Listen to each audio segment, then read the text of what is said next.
Hey everybody, Peter Zine here, coming to you from central Yosemite. It's another mountain lake. It is also unnamed, so it is now, from now on, going to be known as Peter's Other Lake. It even has a beach, isn't that awesome? Anywho, today we're going to take another entry from the Ask Peter forum, specifically what's going to happen to global agricultural exports in a post-globalized world. And the short version is, well, nothing good.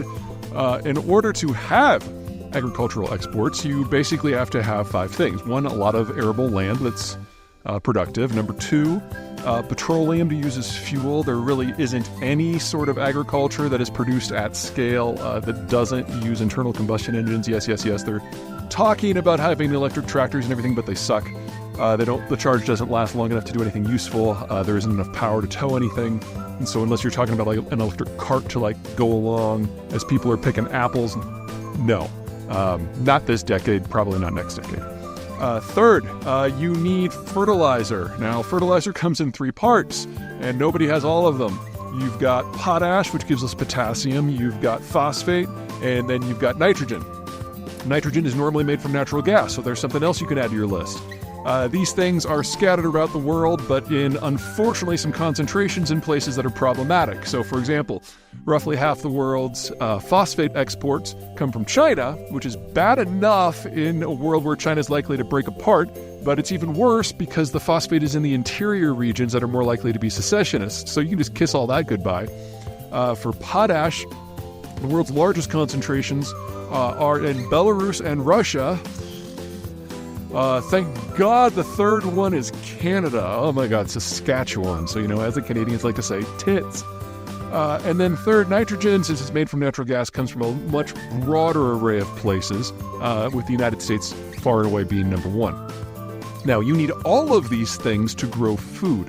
The fertilizers, of course, different volumes of each one based on the soil type of where you are and what it is you're trying to grow.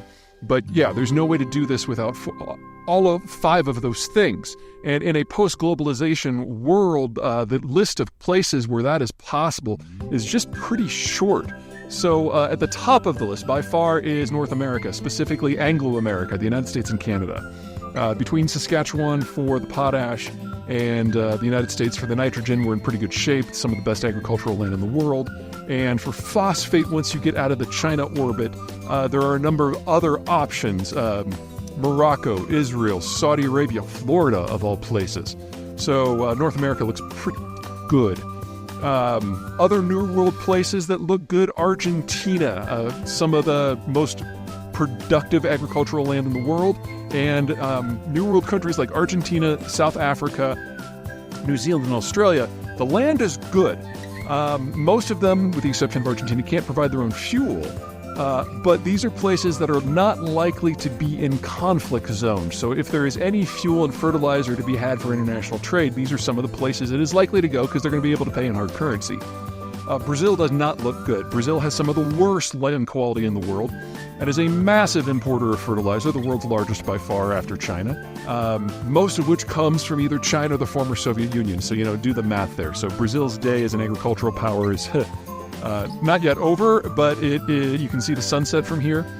There are parts of Brazil down south near Argentina that will probably do a little bit better, but for the most part, the Cerrado, this explosive growth we've seen, especially in things like soy, that's temporary. Let's see, who else? New World, that's everybody in the New World, I think. Old World, France, kind of like Argentina, has great land, kind of like Argentina, New Zealand, Australia, and South Africa. It's far enough away from the conflict zones that it's probably going to be okay.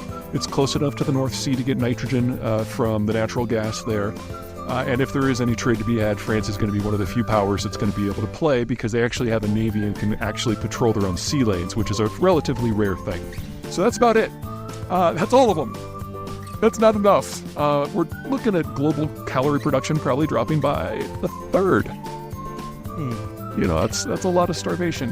One other thing. There's more to agricultural exports than the things that I normally care about. Wheat, rice, corn, soy, where we get most of our calories.